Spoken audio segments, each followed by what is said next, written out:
안녕하세요. 전업투자자 복리입니다. 이 영상은 5월 27일 토요일 오후 10시에 영상을 녹화하고 있습니다. 나스닥 증시 그리고 세계 증시가 상승을 하면서 대세 상승이냐 일시적 반등이냐를 두고 많은 논쟁이 있는 상황입니다. 그래서 제가 이제 주식을 한 지 19년 차인데요. 저의 개인적인 의견을 한번 정리해보는 시간을 갖고자 이 영상을 녹화하게 됐습니다. 한 장의 사진으로 제가 생각하는 중기 시황관을 설명드릴 예정인데요. 그에 앞서서 먼저 전제 조건으로 달아야 하는 게 하나 있습니다. 그것은 작년에 증시가 힘들었던 이유는 물가가 치솟아서 중앙은행이 기준금리를 가파르게 올려서입니다. 따라서 올해도 역시 동일한 관점으로 물가가 최대 핵심 이슈가 될 것이며 물가가 안정화되어야 기준금리가 내려오고 적정금리와 적정물가 수준이 되어야 정상적인 증시 메커니즘이 작동한다는 전제에서부터 시작하겠습니다. 지금 부채한도 협상 여러 가지 말들이 있지만 핵심은 물가가 되겠고요. 이 적정한 물가 기준과 기준금리가 만들어지지 않는다면 지금의 상승장이 대세 상승장이라고 할 수 없을 것입니다. 그러면 다음 사진 한 장으로 제 의견을 설명해 볼게요. 네, 첫 번째 맨 위 이 그림은 M2 통화량입니다. 즉, 전 세계에 바로 현금화할 수 있는 돈을 M2 통화량이라고 하는데요. 전 세계의 M2 통화량은 이렇게 계속 증가해 왔습니다. 그런데 코로나 시기에 급격하게 올려서 이걸로 인해서 인플레이션이 발생했다는 게 정설인데요. 정설이기보다는 제가 믿는 견해이기도 합니다. 러우 전쟁은 그저 거기에 약간 도움을 준 것 뿐이다 이렇게 보고 있습니다. 보시면 연준에서는 코로나 때 막대한 유동성을 풀어서 물가가 올라가기 시작하니까 이제 다시 그것을 줄이는 작업을 시작했는데 이제 겨우 이만큼밖에 내려오지 않은 상태입니다. 그런데 얼마 전 있었던 미국 은행권의 예금 인출 사태에 따른 지급준비율 부족 문제를 해결하기 위해서 연준은 다시 돈을 풀었죠.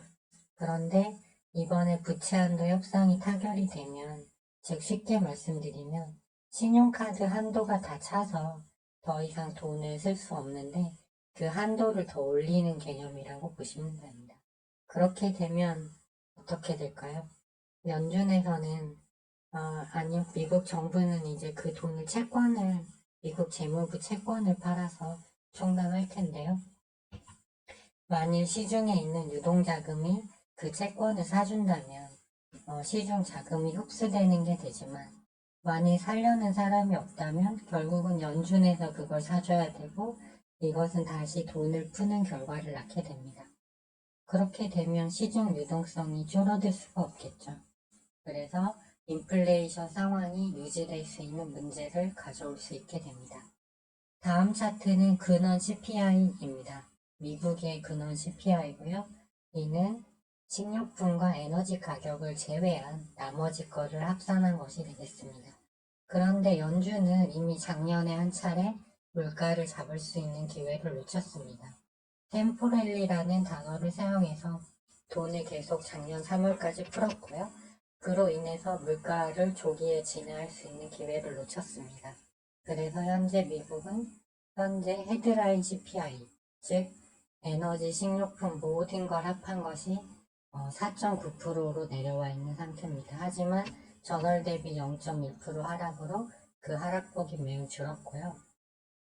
근원 CPI의 경우는 5개월째 0.2%밖에 줄지 않아서 현재도 5.6%를 유지 중에 있습니다. 그런데 이 근원 CPI에서 가장 많은 부분을 차지하는 것은 임대료인데요.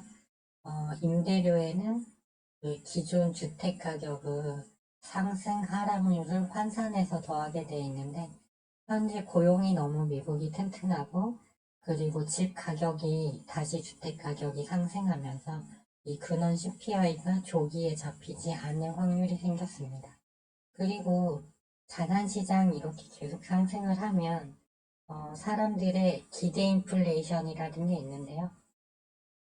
연준이 금리를 더 못 올려? 이제 이게 마지막인 거야? 그러면서 자산시장이 올라가서 가처분 소득이 생기면 필연적으로 소비가 증가하게 되고 이 소비는 다시 이 근원 CPI를 올리는 효과를 가져오게 됩니다. 그래서 이미 이와 유사한 사태가 한 차례 있었는데요. 레리 서머스가 이렇게 물가가 올라오자 금리를 인상해서 물가가 내려온 적이 있습니다. 지금 미국의 헤드라인 CPI도 9.8%에서 4.9%까지 내려왔죠. 그래서 금리를 동결했더니 그 후에 소비 이런 게 촉진되고 기대 인플레이션이 높아지면서 다시 물가가 리바운드, 즉 다시 올라가는 일이 생겼습니다. 그래서 폴 볼커가 등장해서 미국 기준금리를 19%까지 올리고 나서야 비로소 이 물가 문제가 해결이 됐습니다. 그런데 얼마 전에 파월 의장은 은행권 문제를 우려해서 기준금리를 동결해야 한다고 말했는데 왜 그렇게 얘기하는데 저는 아직 이해가 안 갑니다. 아마도 내년 대선을 앞두고 정치적인 계산이 많이 들어간 걸로 보고 있습니다. 따라서 6월, 7월, 8월에 발표된 헤드라인 CPI와 근원 CPI가 하락이 나오지 않는다면 그때 증시는 상승 동력을 잃는다고 보고 있습니다. 다음 그림은 유럽의 헤드라인 CPI를 나타낸 표입니다. 현재 유럽의 헤드라인 CPI는 6.9%로 미국보다 약 2%가 높은 상태입니다. 물가가 10%에서 내려오긴 했지만 많이 내려오지 않은 거죠. 그런데 시간은 참 빨라서 6개월이 지나면 다시 겨울이 돌아옵니다. 작년 겨울에는 날씨가 너무 따뜻해서 이 에너지 위기를 겪어간 건데요. 만일 올 겨울에 다시 추워진다면 그때는 어떻게 될까요? 그러면 이제 물가가 다시 위로 급격하게 올라갈 가능성이 있습니다. 현재 세계 각국의 기준금리를 보면 미국이 5.25%, 그 다음에 영국이 4.5%, 그 다음에 유로존 ECB가 3.75%입니다. 그런데도 아직 물가 수준이 안 잡히고 있는 거죠. 그래서 만일 이게 위로 다시 튀어 오른다면 기준금리가 더 올라간다는 얘기가 됩니다. 따라서 이 고금리가 지속될 때 어떤 문제가 생기냐. 그것은 이제 여러 가지가 될 수 있어요. 근데 현재로 거론되고 있는 거는 기관 투자자들 기초자산 붕괴에 따른 금융위기입니다. 이게 뭐냐면 이미 작년에 한번 영국 연금이 영국 국채금리가 급등해서 파산이 한번 올 뻔한 걸 겨우 막은 적이 있고요. 그 다음에 은행권이 부동산 쪽에 대출을 많이 해준 부분이 있는데 기초자산으로 미국 국채를 가지고 있는 곳이 많아요. 그런데 금리가 계속 내려오지 않는다면 국채 가격은 계속 폭락한 채로 유지되기 때문에 여기서 나오는 손실이 이제 확정되는 시점이 올 하반기에 몰려 있습니다.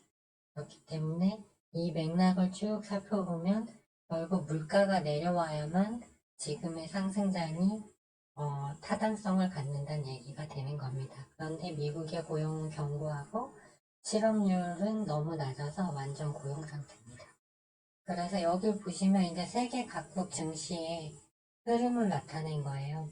그런데 이걸 보기 전에 먼저 하나를 보시면 중국도 리오프닝은 했지만 경기가 빨리 돌아오지 않고 있고 유럽 지역의 제조업 경기를 보면 계속 하향으로 내려가고 있어요. 그래서 불경기 우려가 많이 있는 상태입니다. 그런데 증시 흐름을 보면 어떨까요? 다우지수는 전고점에서 거의 좀 내려오긴 했지만 거의 많이 회복을 했고 나스닥 같은 경우도 최근에 S&P 500도 거의 많이 올라와 있고 나스닥이 제일 못 올랐었는데 최근에 빅테크 기업 위주로 해서 많이 올라왔고 나스닥 선물은 그보다 더 과열이 심해서 더 올라왔죠. 그리고 어, 그 중국 상해 증시, 그리고 항생 증시, 그 다음에 코스피만 정고점에서 상당히 밑에 있는 상태고요. 일본도 이미 정고점을 넘어선 신고가 부분입니다. 그러면 여기서 이런 질문을 하게 됩니다.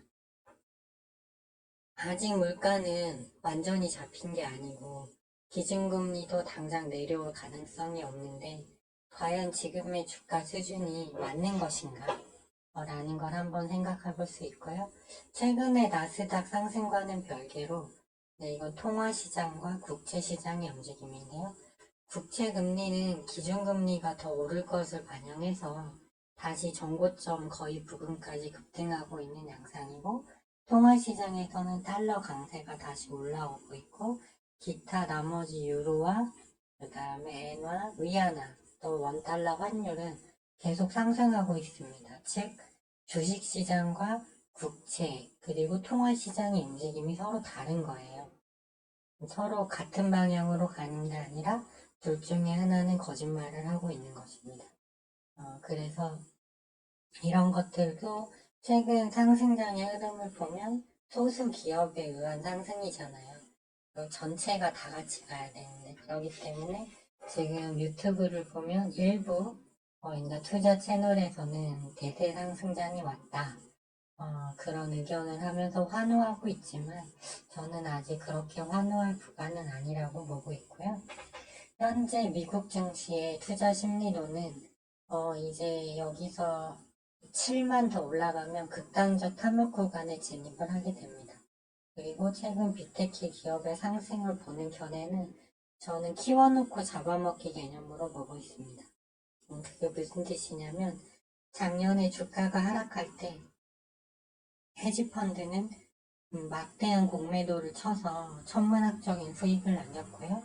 1월부터 4월까지 증시가 올라올 수 있었던 건 물가가 내려왔기 때문에 연준이 금리를 더 올리지 못할 것이라는 명분이 있어서 상승이 나온 겁니다. 하지만 지금은 그런 상황도 아니고 한데 그냥 묻지마로 오르고 있죠. 그래서 제 생각엔 나스닥을 보시면 나스닥보다 나스닥 선물이 상승폭이 훨씬 큽니다. 즉 이 말은 무슨 뜻이냐면 여기서부터 여기서부터 하방으로 선물 투자를 했을 때 먹을 수 있는 기대 수익이 컸지만 이 밑단에서는 하방을 걸어도 기대 수익이 적잖아요. 그래서 주식시장에서 빅테크 기업을 올려서 나스닥 선물을 올려서 다른 세계 증시와 키 맞추기를 한 다음에 여기서부터 다시 어떤 걸 일으켜서 숏으로 내려쳤을 때 먹을 게 더 많아지거든요. 그래서 저는 이것을 헤지펀드에 키워놓고 잡아먹기 전략으로 인식하고 있고요. 현재 보시면 채권시장, 통화시장, 부동산 시장이 모두 약세인데 주식시장만 상승하는 것은 이건 전통적인 그 사이클 원칙에 부합하지 않는 흐름입니다. 그래서 이 모든 것을 정리해 보면 물가가 안 내려가면 대세 상승장도 없다라고 볼 수 있고 최근 나스닥 빅테크 기업의 버블 가능성이 있다. 즉 헤지펀드에 키워놓고 잡아먹기 전략일 수 있다. 이렇게 보고 있습니다. 그래서 대응 전략은 이러한 저의 분석이 틀려서 증시가 계속 올라간다면 수급이 붙는 수급주 그리고 중소형 테마주를 지금 해왔던 것처럼 그대로 매매를 하면 된다. 그러면 뭐 전혀 문제 없죠. 뭐 큰 수익은 아니더라도 장이 완만할 테니까 매매할 종목이 많겠죠. 이렇게 하면 되고 만일 이것이 저의 분석처럼 트릭이라면 그때는 다스닥 SQQQ 세벨 인버스라든가 비트코인 선물 하방 베팅을 하면 된다고 보고 있습니다. 그래서 이 기준점으로 삼는 것은 6월달에 연준회의가 6월 11일부터 12일까지 열리고요. 그 이후에는 6월 13일에 CPI가 다시 발표됩니다. 그래서 아마 이날이 기준점이 되지 않을까 싶습니다. 그리고 만일 세계 증시가 여기서 그 파동론자들이 말하는 급락하는 급락이 온다면 그 경우의 수는 딱 한 가지인데요.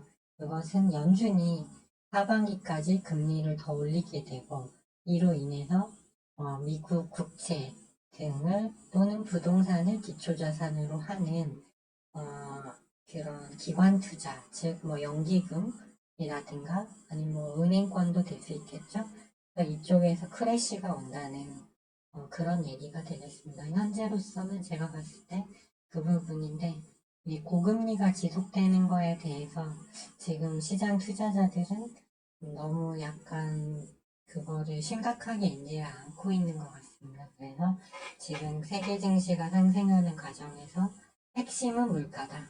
물가만 내려온다면 뭐 전혀 문제 없습니다. 그렇게 되면 기준금리 더 올릴 필요도 없고 다시 물가 수준이 적정 수준으로 내려오면 기준금리도 적정 수준으로 올 것이기 때문에 최소한 급락장은 오지 않겠죠. 하지만 제가 위에서 설명드렸듯이 유동성이 더 늘어나는 상황이 되고 연준이 적절한 대응이 아니라면 지금의 대응이 그리고 유럽 지역에서 다시 6개월 후에 겨울이 왔을 때 날씨가 아주 추워서 에너지 소비량이 많아진다면 그리고 현재 세계 3대 금융권 중에서 경제권 중에서 미국만 좋고 유럽하고 중국은 상황이 좋지 않습니다.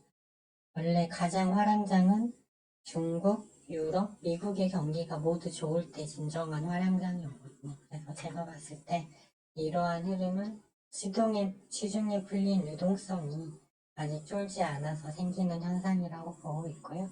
그렇게 되면 증시가 진짜 반등이 아니라 이제 약간 불트랩이라고 하죠.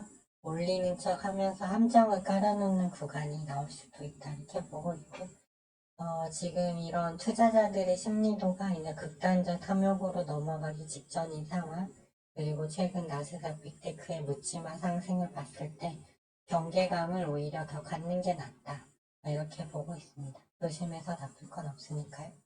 그래서 만일 물가가 다 오르면 오징어 게임처럼 그러면 정말 다 죽는 결과가 올 수도 있습니다. 하지만 우리가 시황을 공부하고 계속 관심을 갖는 이유는 시장이 떨어졌을 때도 수익을 낼 수 있고 시장이 올라갈 때도 수익을 낼 수 있는 어느 경우에나 대처하기는 수단을 적절하게 사용할 수 있다라는 그런 점 때문에 시황을 보고 공부하고 관심을 갖는 겁니다.